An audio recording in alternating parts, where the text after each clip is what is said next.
Buenas noches, estimada teleaudiencia. Bienvenido a nuestro programa Legalmente Hablando. Los saluda Ricardo Daniel Saciain Sosa. Hoy contamos con la presencia del viceministro de Protección Integral de Derechos del Niño, Niña y Adolescente, el doctor Eduardo Escobar Said. Buenas noches, estimado doctor. ¿Cómo está usted? Buenas noches, estimado Ricardo. Muchísimas gracias por la invitación. No, el gusto es nuestro.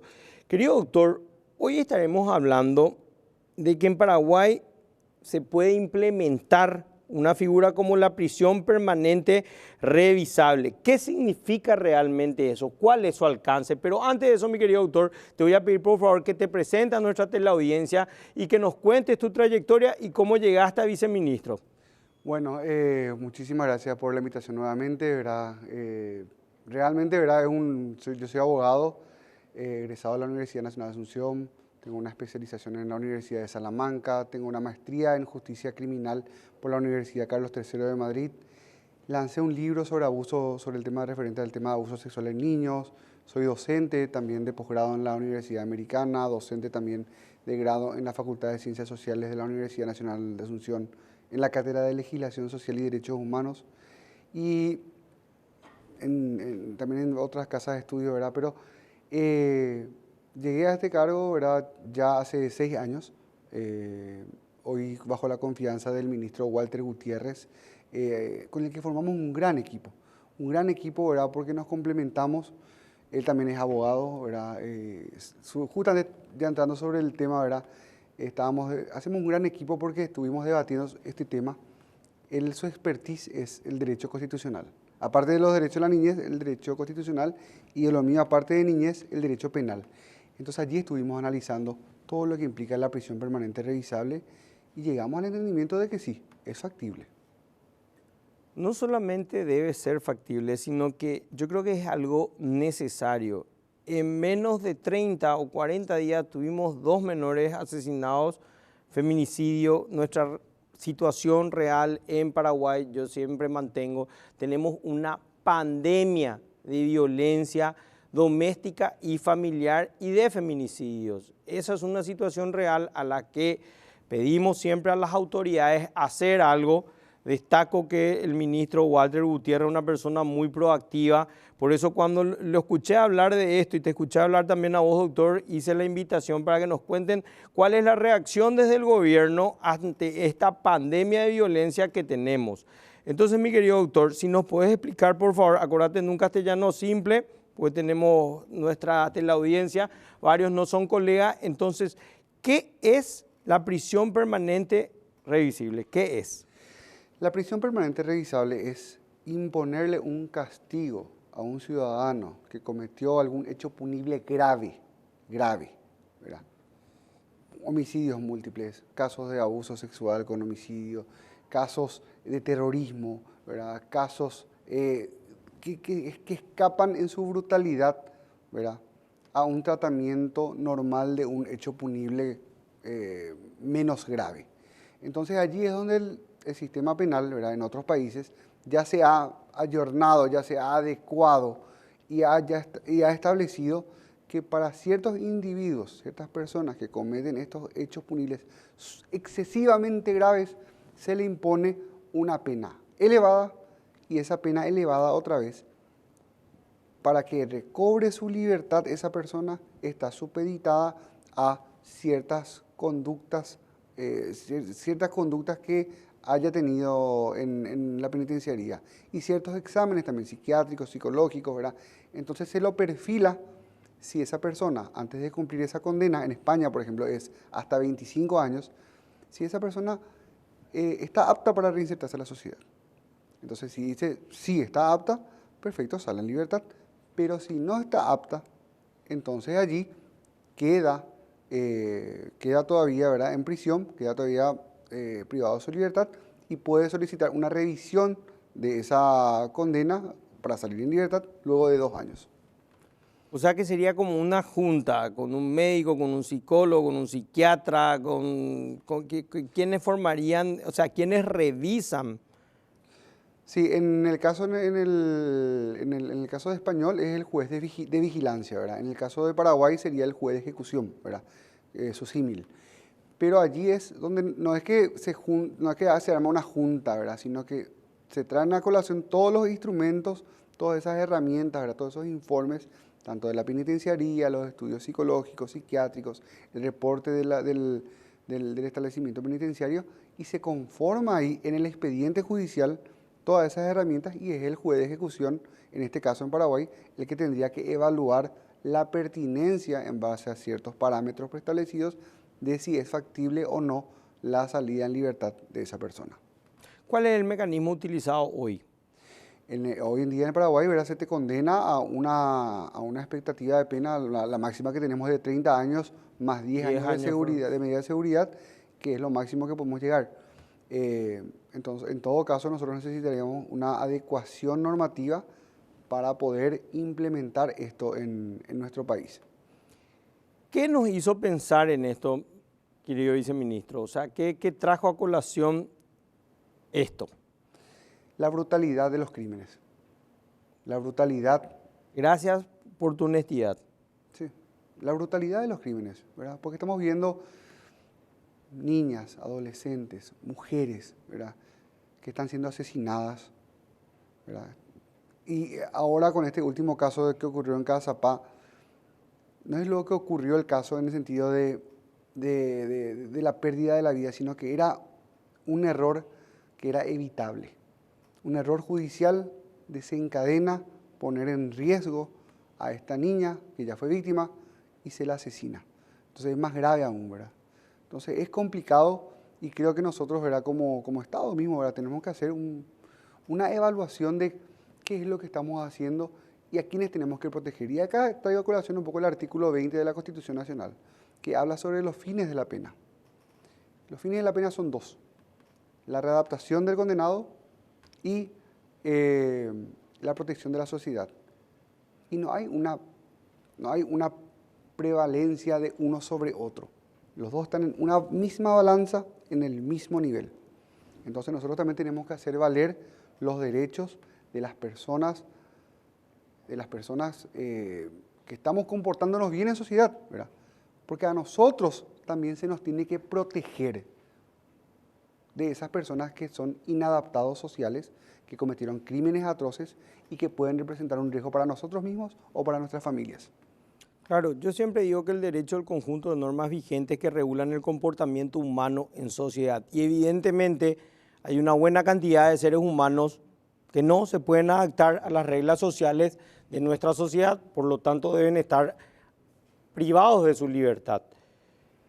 ¿Qué pasa? Yo personalmente, y siempre dije y me hago cargo por supuesto, siempre reclamé a las autoridades judiciales su falta de acción ante estas atrocidades que está viviendo el país y sobre todo esta pandemia de violencia doméstica y familiar.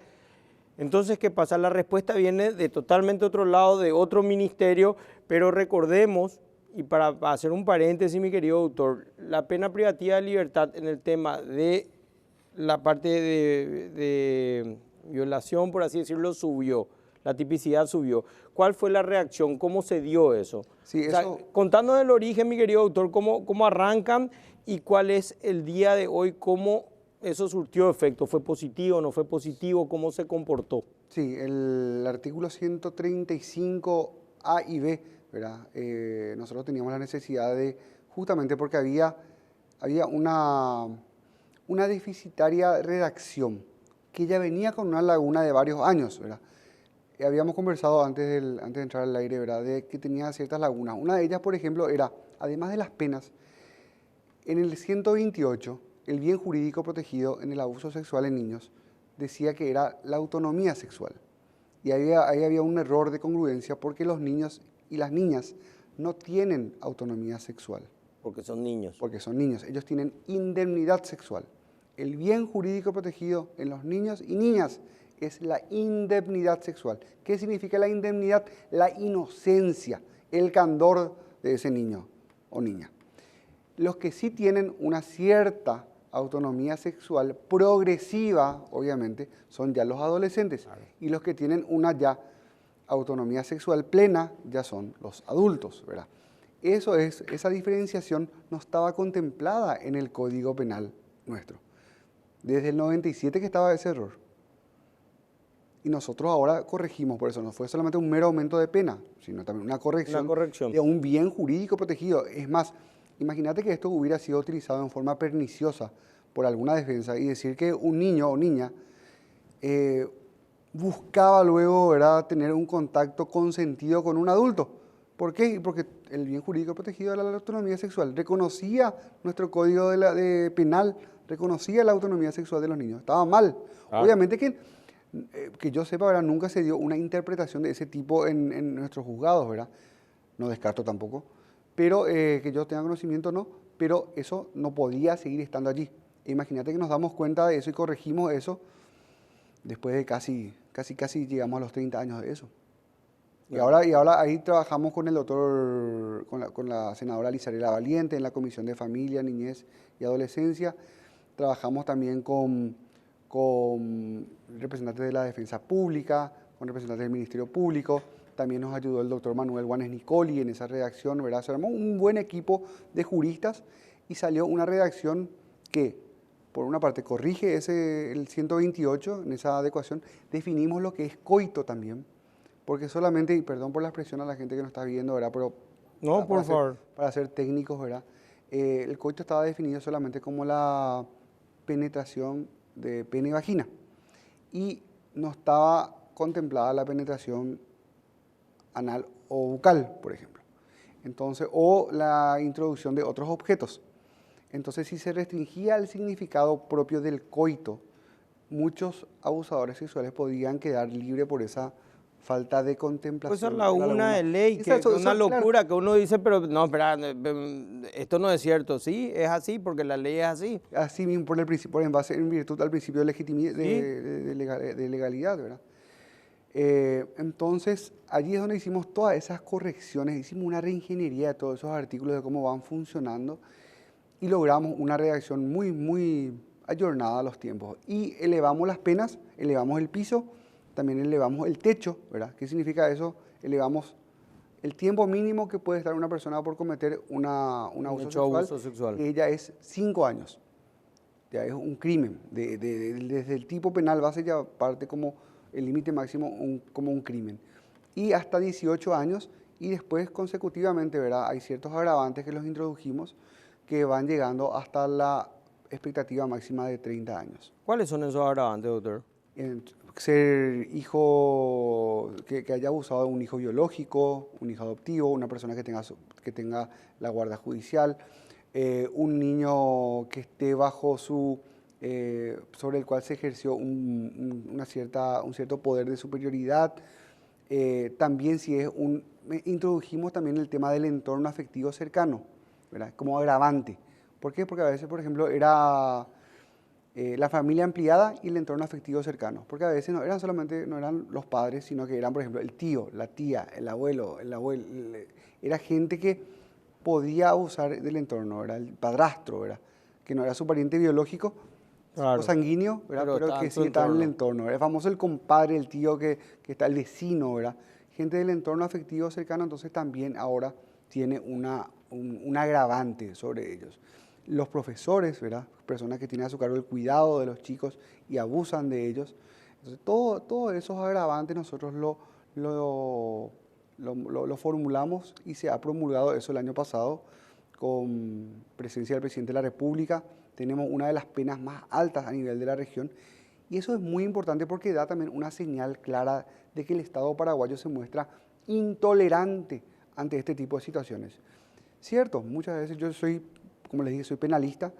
Yo sé que me van a decir acá, no, pero la mera elevación de las penas no hace que disminuyan los hechos. Sí, cierto, seguro. No, claro. sí hace. Sí no, hace pero eso te dice. No. Eso dice. No, claro que sí, porque te pone, cuando vos decís, bueno, anteriormente la pena era 5 años, ¿verdad? Anteriormente, en su origen, luego era 3 años o multa tipo penal base. Sí, o sea, 3 años o multa. Ni siquiera te ibas preso, por así decirlo. Sí. Y otra vez la pena máxima, ¿cuánto era? 8.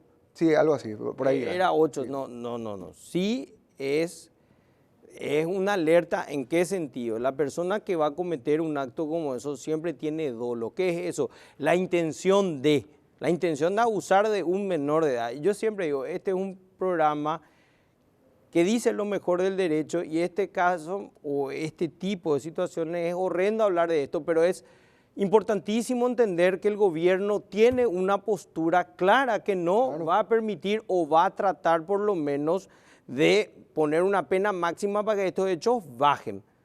Eso es importantísimo y hay que decirlo. Debemos ir a la pausa, pero ya volvemos.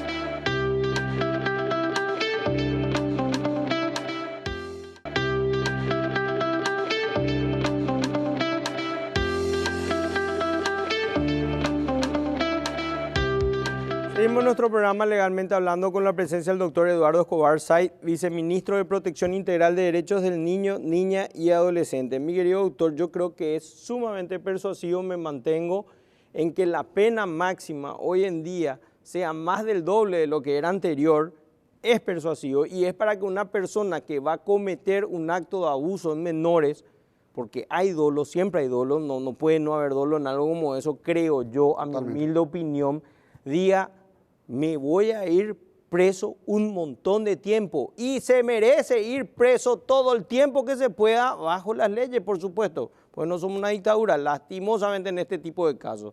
Entonces yo me mantengo, son posturas claras del gobierno de que está tomando cartas en el asunto con respecto a los abusos del niño. Y ahora nos estamos yendo al tipo de violencia contra los niños y contra las mujeres también que están tomando cartas en el asunto.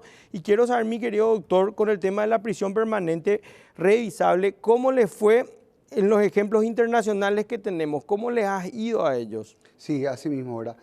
Solamente para cerrar nomás eso, sí, claro que sí, es persuasivo, es súper persuasivo, ¿verdad? Por eso, porque algunos, muchas veces, ¿verdad? Muchos expertos te dicen, no baja, pero nuestro interés luego con elevar las penas, si bien también tiene un efecto disuasivo, sabemos nosotros que el abusador no comete el hecho punible con el Código Penal en mano. No, pero escucha, ve programas, escucha, ve y dice... Exacto, ahora se va a enterar. ¿Cuánto es la pena máxima? Repetir, doctor. 30 años. 30 años. Si uno acá en la República del Paraguay le toca a un niño o una niña, 30 años se va a comer en las sombras. Y las lagunas de leyes que habían están ya... Están corregidas, así que no hay tutía y así también, ¿verdad? Nuestro interés, nosotros que somos personas de bien en la sociedad, es, además de disuadir, sacarle también de circulación el mayor tiempo posible para que no vuelva a atacarle a un niño en la República del Paraguay. Sacarle de circulación a esa persona depravada, a ese degenerado que cometió un hecho punible tan atroz. Totalmente, no hay que tener empatía con ese tipo de personas. Así mismo es. Y volviendo al tema, ¿verdad? ¿Cómo se ha ido con otros países que han comparado, que han aplicado esto? España, por ejemplo, eso está vigente en otros países, en Argentina, por ejemplo, acá al lado nomás. Pero España, que tiene esta figura, la aplicó en el año 2015 ya, hace 10 años.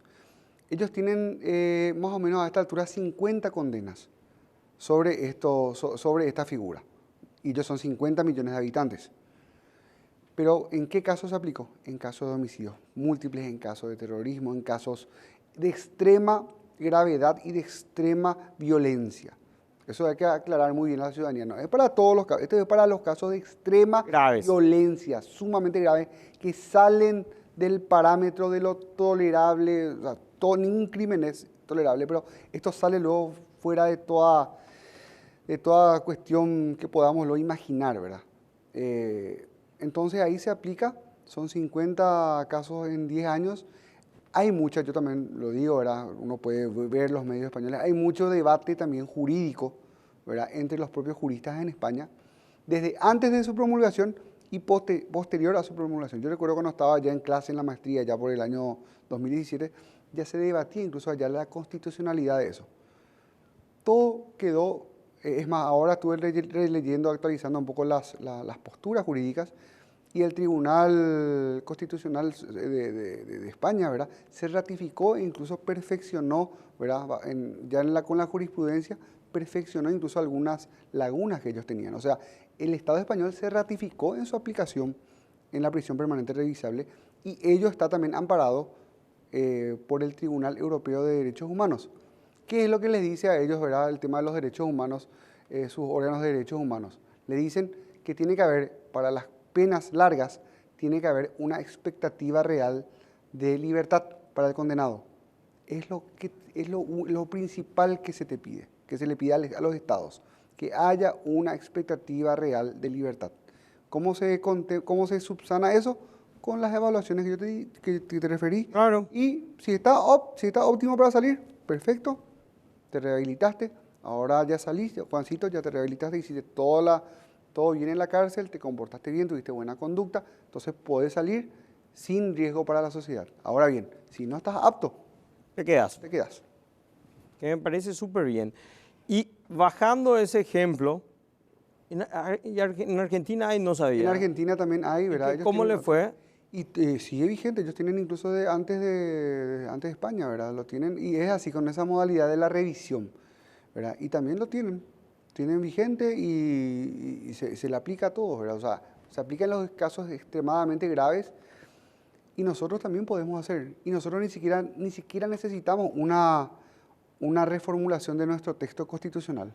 Eso te iba a preguntar, porque bajando ya el ejemplo a piso en Paraguay, ¿vamos a necesitar una reforma constitucional? No. ¿Vamos a necesitar una enmienda constitucional? No. No. No. ¿Por qué no, doctor? Porque nosotros lo que necesitaríamos modificar es, en todo caso, el código, nuestros códigos penal y procesal penal para hacer ciertas adecuaciones. También podría ser el código de ejecución penal, pero solamente eso. O sea, nuestros códigos, todo el sistema penal, en todo caso, es lo que necesitaría una reforma fina, técnica, que no deje ningún tipo de laguna jurídica, que no deje ningún tipo de vacío legal o de incongruencia con nuestro sistema penal. Por eso es un trabajo que va a requerir de los mejores intelectuales de la República para poder construirlo, pero no es inconstitucional, bajo ningún sentido. No es inconstitucionalidad, o sea, no es inconstitucional, perdón, solamente tendríamos que tener reformas en el Código Penal, en el Código Procesal Penal y en la parte de ejecución. Y no va contra los derechos humanos. ¿Por qué no va contra los derechos humanos? Porque eso es lo primero que van a decir. No va porque, así como les dije, el artículo 14 pone en la misma balanza la rehabilitación del condenado, pero también la protección a la sociedad. Entonces vos encontrás ese equilibrio. Bienes jurídicos. Ese equilibrio encontrás cuando le das la posibilidad a esa persona condenada de que recobre su libertad. Hay una posibilidad cierta de que él recobre su libertad si tiene una buena conducta y se ha rehabilitado, ¿verdad?, en su conducta y no es un riesgo para las demás personas cuando salga en libertad. O sea que básicamente lo más importante estaría dentro del fuero de los jueces de ejecución. Totalmente. Y van a tener una responsabilidad muy importante al tener que decidir si esa persona que se le condenó por hechos punibles atroces, por hechos punibles sumamente graves, pueda o no recobrar su libertad. Ahora tenemos este caso, ¿verdad? El caso de Cazapá, que tuvo una libertad condicional. Ya había abusado de una niña, fue condenado. No, pero había advertido que la iba a matar, había dicho, había manifestado. Eso es lo grave. En los feminicidios no es que no hay denuncias. Siempre, casi todos los casos tuvieron denuncias previas. Simplemente nadie se mueve hasta que hay un muerto, lastimosamente, y ahí sale en la prensa y ahí, no, ahora reaccionamos. Que es tarde. Y es tarde, ¿verdad? Y ahí también es el tema, hablé sobre lo que se refería al error inevitable, ¿verdad? No existe, decía el profesor Juan José López, fue mi profesor en la Carlos III, no existe el error inevitable en lo judicial. No hay un error que vos puedas decir, no, esto no se puede. En este caso uno evalúa, ¿verdad?, todas las acciones del juez Baeza, incluso también, ¿verdad?, las actuaciones del fiscal Ramírez, ¿verdad? El fiscal Ramírez tampoco se opuso a la libertad condicional, no solamente en la parte del asesinato de la niña, de Melania, sino que también tenía la posibilidad de apelar esa libertad condicional, tampoco lo hizo. O sea, todo el sistema judicial funcionó de forma ligera, automática, sin empatía, sin dimensionar la gravedad del hecho. No sé, hasta capaz, no sé si me estoy hasta extralimitando, ¿verdad? Imburia jugo yo. O sea, ¿para qué vamos a tener tanta contemplación? ¿No era lo gente importante? No sé si chequearon luego el tema de los informes psicológicos, psiquiátricos, y después, si tenés todo eso cubierto, ¿Dónde va a ir a dónde iba a ir a tener su libertad? A 200 metros de la casa de la víctima. O sea, alguien pues tiene que pensar, el juez pues tiene que pensar, razonar y poner, eso es lo que dijo siempre el profesor Juan José López Ortega, el esmero como magistrado. No puede ser que se te escape eso. Se supone que son magistrados que se prepararon, estudiaron toda su vida para llegar a esos cargos y tienen que dejar todo en la cancha, como se dice futbolísticamente. Bueno, no se te puede escapar ese detalle que ahora tuvo una consecuencia mortal, perdiendo una vida joven de una niña talentosa que tocaba el violín, que estaba en la música, y que deja una familia destrozada, que deja 4 hermanitos. Terribles. Estimada la audiencia, en este caso yo tengo que destacar, yo vi en redes un mensaje fuerte, un video fuerte del periodista Gustavo Recalde, muy fuerte, donde él manifiesta, como la niña era pobre, a nadie le interesa. Como el barrio donde vivía era pobre, a nadie le interesa.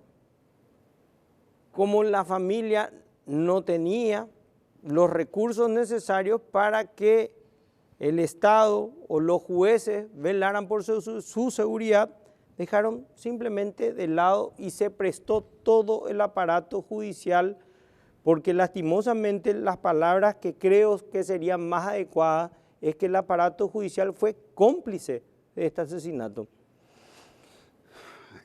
Y es así, ¿verdad? Por eso no sé cómo manifestar de otra manera. El aparato judicial fue cómplice de este asesinato. Vivía a 200 metros, vivía en el mismo barrio, la persona ya había dicho, la voy a matar. O sea, ya la había amenazado, ya la había dicho a la madre, o sea, no sé qué más faltaba. Por eso es que yo digo, ¿verdad? Y me hago responsable de mis dichos. Les queda, no grande, gigante el cargo de magistrados a estas personas. Gigante. Gigante le queda. Y ahí es donde nosotros hemos realizado, el ministro Walter Gutiérrez, ¿verdad? Remitió ayer, o sea, el mismo día que supimos, remitió una nota a la Corte Suprema de Justicia y la Corte ya ha actuado rápidamente y va a auditar ese expediente judicial, tanto el expediente del año 2022 como el expediente de ahora, donde se notan otra vez errores. O sea, imagínate que ya ocurrió un error judicial que se logró, o sea, con el cual se produjo, la muerte de esta niña, y luego cuando tiene que investigar la muerte de esta niña, y siento mucho porque yo me formé en mis orígenes en el Ministerio Público, y ves una descoordinación de la institución que tiene que velar por la protección de la sociedad, que es representante de la sociedad. Ves un fiscal que dice, no, la autopsia ya no quisimos nomás hacer porque no creímos necesario, ¿verdad? La pucha, en cualquier caso de un crimen violento hay protocolos, el protocolo de Minnesota, hay muchísimos protocolos, ¿verdad? Y aparte tu sentido común te tiene que decir, ¿verdad? Hacer una autopsia, ¿verdad? Por eso, y después sale el médico forense encargado del departamento, Pablo Lemir, lo contradice públicamente, luego sale el fiscal general del Estado a reencauzar todo eso. Luego otra vez leí, ¿verdad? Hace días otra vez, la defensora, ya con todo eso, habla de vuelta una médico forense de la zona diciendo que a ella no le pareció, tratando de justificar su conducta. O sea, demuestra un desorden institucional en el cual eso, ya como hasta consejo político, ¿verdad? Tienen que ser discusiones al interior de la institución. Levanta el teléfono, hablarle a tu colega o al médico forense más reconocido del país, que es el doctor Pablo Lemir, decirle, esto está acá, puedo hacer esto, puedo hacer aquello. Son conversaciones internas y técnicas, ¿verdad? Que lo tienen que hacer, lo tienen que manejar. Y me permito decirlo esto porque yo tengo mucho aprecio y mucho cariño al Ministerio Público. El doctor Pablo Lemir es una eminencia. Yo siempre Por digo eso. mi salud y mi respeto al doctor. O sea, no hay como debatirlo, que él siempre sale a decir, convengamos. Y por el otro No, totalmente, lado, él salió al frente, ¿verdad? Pero el fiscal estaba cometiendo una barrabasada y no pedía tampoco ayuda, ¿verdad? O sea, se estaba yendo mal y no le quedó otra al doctor Lemir que salir al frente, ¿verdad? Correctamente, al cual le felicito. por eso yo digo, también lo felicito al doctor y mi salud y mi respeto de siempre. Lo que yo digo es que la Corte va a revisar el expediente. ¿Y de qué sirve? Ha muerto la niña. O sea, no sé de qué puede ayudar lo que podría ser que dudo mucho, es que la Corte revise el expediente, el jurado de enjuiciamiento del magistrado, el cual siempre mantengo que hoy en día ya es un chiste, haga una investigación de oficio, haga un expediente, lo saquen a esta persona, lo saquen al otro, de una forma de por lo menos decir, gente, el que se equivoca va a pagar. Yo creo que tienen que salir. Me hago responsable de eso. Tienen que salir. Yo el jurado, para mí el jurado es un chiste, o sea, carece de toda seriedad hoy en día, por lo menos no va. Pero Yo le tengo fe, ¿sabes por qué? Porque yo creo que ahora hay una alta sensibilidad y es un caso que nos toca a todos y se perdió una vida, la vida de Melania Montserrat. Y yo creo que ahí todos los miembros del jurado son padres, abuelos. Ahí tenemos una gran representante que es una compañera, amiga, profesora nuestra, la doctora Alicia Pucheta, que yo creo que se va a encargar de que esta vida no sea cegada en vano y que los responsables, los jueces responsables, el juez responsable y los operadores de justicia responsables de esto tengan sus consecuencias saliendo del cargo. Ojalá, por el bien del país, ojalá te estén escuchando y ojalá hagan algo. Mi querido doctor, debemos ver la posición de la Corte y del Ministerio Público con respecto a esto, pero debemos ir a la pausa, ya volvemos.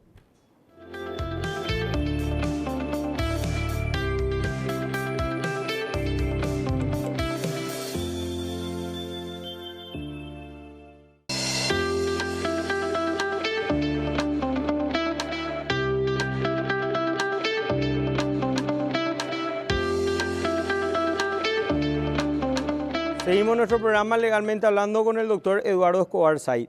Doctor, ya hablaron con la Corte Suprema de Justicia y con el Ministerio Público, con el fiscal general sobre este tema de la prisión permanente revisable. Todavía aún no hablamos hubo ciertas comunicaciones del ministro Walter con algunos ministros de Corte, de los cuales me reservo el derecho de dar una conversación privada, pero sí también ya hubo diálogos con los congresistas, específicamente con la senadora Lizarela, estuvimos conversando, con otros más también. Yo dialogué también particularmente con el diputado Rubén Rubín. Hay una aceptación. Yo creo que nadie en la República del Paraguay que entienda, porque hay que diferenciar bien, esto no es cadena perpetua, esto es prisión permanente revisable. Si te readaptás, si podés salir a la sociedad, salís. Y si seguís siendo, con el perdón del término, torcido, inadaptado, un enfermo, no salís. Así mismo, ¿verdad? Entonces sí hay un diálogo ya interinstitucional y yo creo que va a requerir un gran acuerdo de los poderes del Estado, ejecutivo, legislativo y judicial, y ponernos de acuerdo y dar una señal como país y reconocer que existe un problema primero, ¿verdad? Existe un problema. El problema, doctor, disculpadme, el problema, el que no ve es ciego. O sea, el problema es real, es tangible. Yo mantengo, hace más de un año, vengo haciendo una campaña de que estamos en una pandemia de violencia doméstica, familiar, de feminicidio de niños. O sea, el que no ve es ciego. El problema es tangible, está. Por eso felicité tu postura en levantar la pena para el tema de abusos sexuales en niños. O sea, tiene que haber una reacción del gobierno, políticas de Estado claras, no vamos a permitir, vamos a hacer esto. Sí, puede ser persuasivo, yo creo que es persuasivo. O sea, y en este caso, la misma cosa, no podemos estar siempre nosotros reaccionando, o las instituciones, o la Corte Suprema, revisando expedientes después que ya pasó. O sea, deseo siempre que este tipo de actos no ocurran, pero tenemos que tener políticas de previsión o por lo menos políticas de Estado donde digan, bueno, estamos haciendo este tipo de campaña, con esto va a bajar este tipo de crímenes, pero el problema está. Estamos trabajando nosotros, ¿verdad?, del Ejecutivo, ¿verdad?, con todas las políticas de prevención. El año pasado lanzamos la Guía de Prevención del Abuso Sexual en Niños, primer material del Estado paraguayo que se lanza en forma oficial al respecto del tema. Imagínate, lanzó en este programa el ministro Walter lanzó desde acá y le dimos pusimos muchísimo énfasis en que eso llegue a la mayor cantidad de personas. Pero imagínate el tiempo que va a transcurrir para que eso permee todo. Eso ya debería haberse hecho hace 20 años.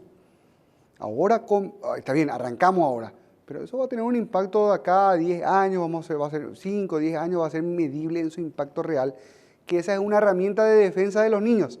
Pero ¿cómo le reeducamos a los adultos? A los adultos, porque también eso es el tema. Es reeducarle al adulto, papá, para que hable con su hijo, con su hija, para que lo proteja. Claro, la política nacional de prevención tiene que haber, o sea, y tenemos que ponerle énfasis, hay que ponerle presupuesto, hay que ponerle gente idónea al frente. O sea, en ese sentido, doctor, ¿qué tenemos en la mano hoy? Tenemos la guía de prevención del abuso, tenemos todo lo que es todo lo que es la parte de prevención de la trata de personas, tenemos todo lo que es el trabajo que estamos realizando en conjunto con el Ministerio de la Mujer y la Oficina de la Primera Dama para relaciones sin violencia, noviazgos sin violencia, el tema del trabajo para la prevención de la violencia intrafamiliar con el ministro Riera a la cabeza. O sea, hay acciones tangibles, pero nosotros también tenemos que ser muy realistas con el ciudadano que nos está mirando. Con los números. Con los números.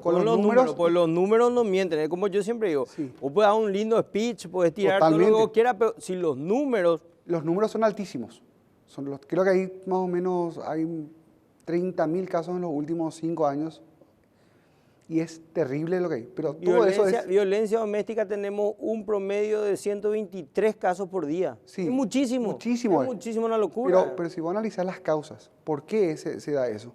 Es porque ya a Josecito, que hoy tiene 35, 40 años, en la escuela ya no se le enseñó a trabajar, a actuar con valores en la vida, en su familia. Entonces ya crece naturalizando la violencia. Y ahí es complicado desnaturalizar la violencia. Nosotros tenemos que agarrar y ahora mismo impactar en tratar de minimizar ya el impacto de esos adultos que ya están torcidos, que ya están naturalizando la violencia en sus diferentes formas, pero trabajar también con la siguiente generación, con los chiquitos de 9, 8, 7, 8 años, ¿verdad? Con los niños, con las niñas, para que no naturalicen la violencia entre pares.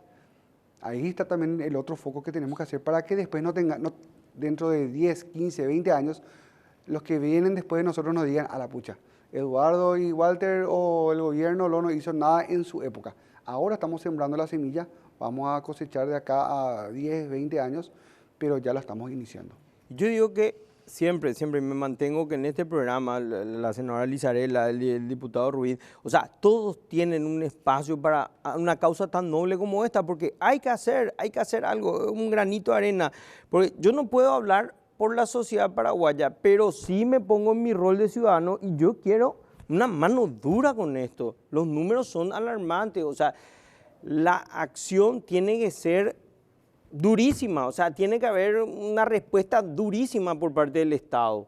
Totalmente. Contundente, mano dura, o sea, no se puede de otra manera porque los números son alarmantes. No es algo que yo digo como Ricardo Sacien, no, estoy manejando estadísticas, tenemos 123 casos de violencia doméstica al día, tenemos violencia familiar, tenemos feminicidio, o sea, tenemos abusos menores. Los datos son alarmantes. Y como bien dijiste, doctor, cualquier persona, cualquier vida de cualquier forma es importante. El ministerio, los administradores de trabajo, de justicia, tienen que tomar en serio su trabajo. O sea, tienen que decir, mi trabajo es protegerle a estas personas y no dejar pasar por alto detalles que son importantísimos.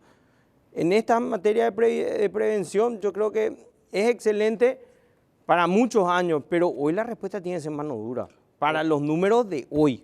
Yo creo que hoy y siempre tiene que ser mano dura. No podemos ser, y siempre hablamos con el ministro Walter esto, no podemos ser indolentes ante un hecho grave. No podemos quedar como indolentes, como insensibles, inhumanos ante el dolor de una víctima, ya sea de abuso, de violencia.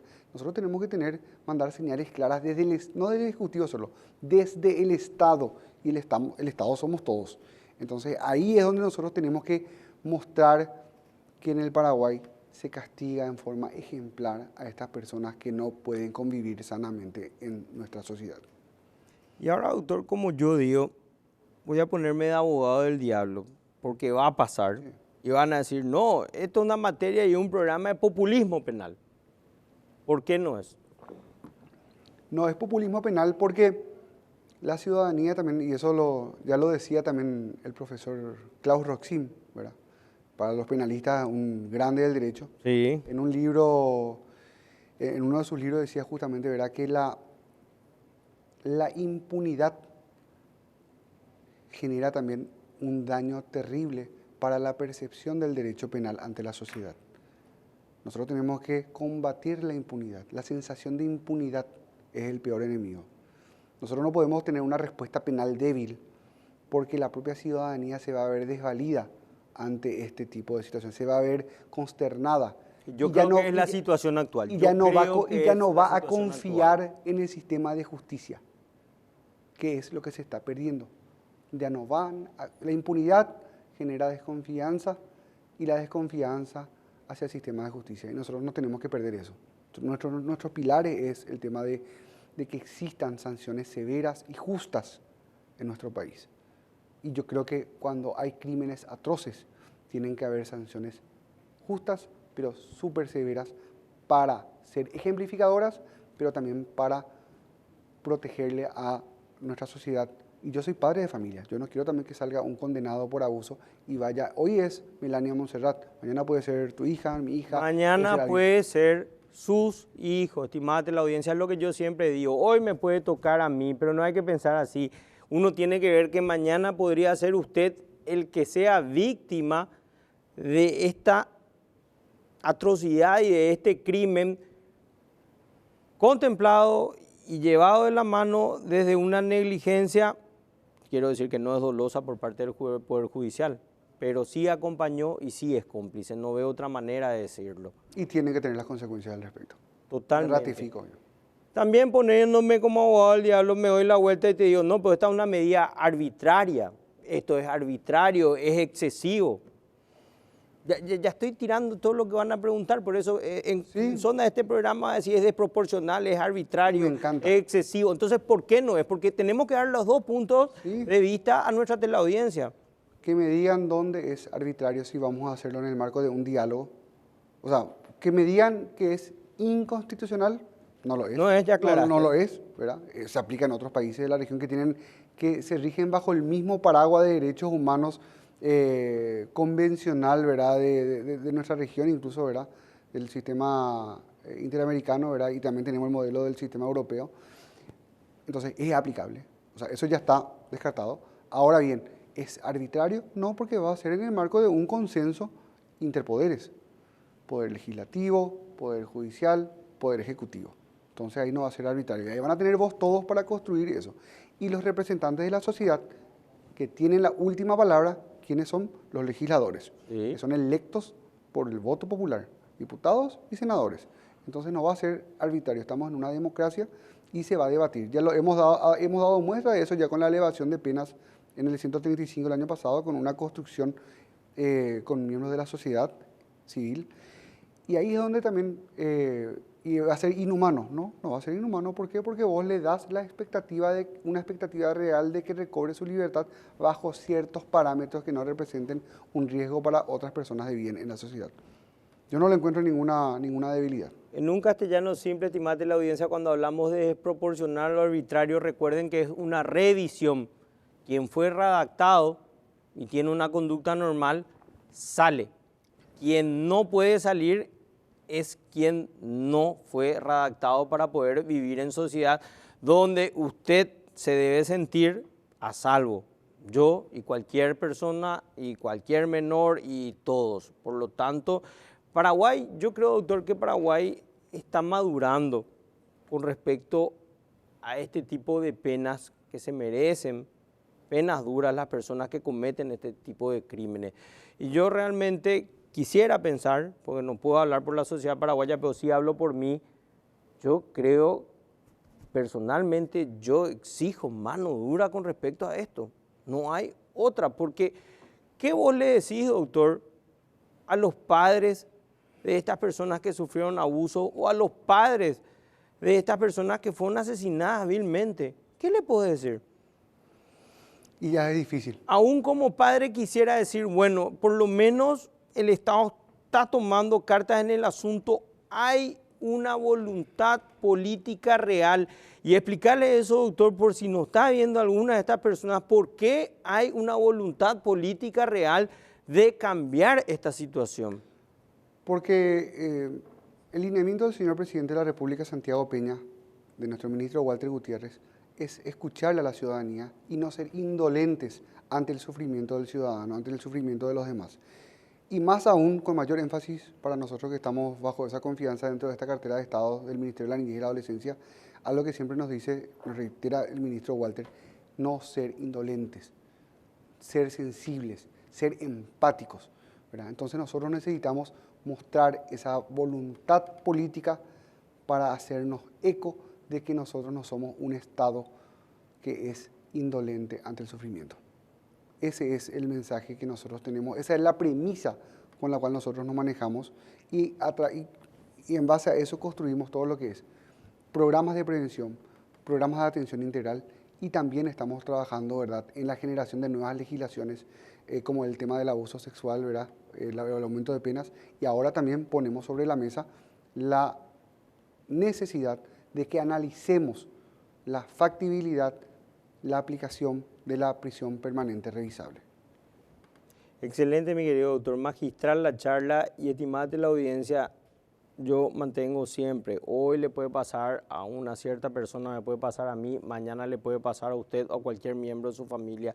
Por eso debemos tomar cartas en el asunto. Lastimosamente vivimos en un país donde el gobierno o la parte política o la justicia reacciona ante ciertas situaciones, pero reacciona de alguna u otra manera. Por lo tanto, nosotros es nuestro deber civil o nuestra responsabilidad hacer que estas personas reaccionen y sobre todo exigir esa reacción.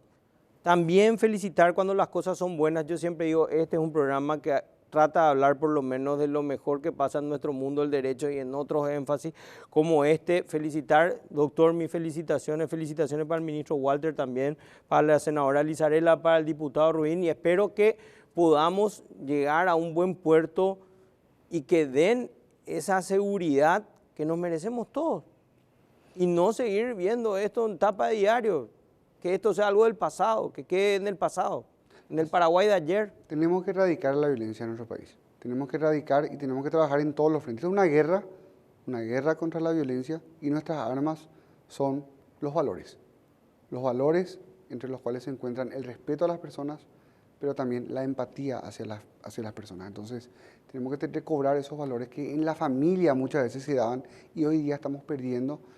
Y ahí nosotros tenemos que transversalizar todo lo que es un verdadero enfoque de derechos humanos hacia todas las políticas públicas del Estado. Y algo que me olvidé, no te comenté, y ya para cerrar, les pedimos, yo particularmente desde el Ministerio de la Niñez y la Adolescencia, con el ministro Walter Gutiérrez a la cabeza, les pedimos a los operadores de la justicia penal, del fuero penal, que tengan un enfoque de derecho de niñez, que tengan un enfoque en el marco de la doctrina de la protección integral, que es un derecho fundamental contemplado en el artículo 54 de la Constitución. Todas sus acciones deben pasar por ese control de constitucionalidad, pero también por el control de convencionalidad que nos obliga a la Convención sobre los Derechos del Niño, ratificada en 1990 por nuestro país. Así es que cada acción en lo penal que tenga una víctima, un niño, niña, adolescente, víctima de algún hecho punible, pasen por ese filtro. No revictimicen, porque vemos casos en los cuales la cámara Gesell se aplica mal, los revictimizan, se hace mal, les citan a juicios, son ligeros en la recolección de pruebas. Entonces eso estamos notando en forma permanente, ya lo conversamos también puertas para adentro con la Corte Suprema, pero depende de cada operador de justicia en toda nuestra República que esto se aplique en forma correcta y respetuosa hacia los niños. Gracias, mi querido doctor. Por último, las tobilleras electrónicas, ¿dónde están? Si alguien me puede responder. Nos vemos la próxima semana a las 21 horas.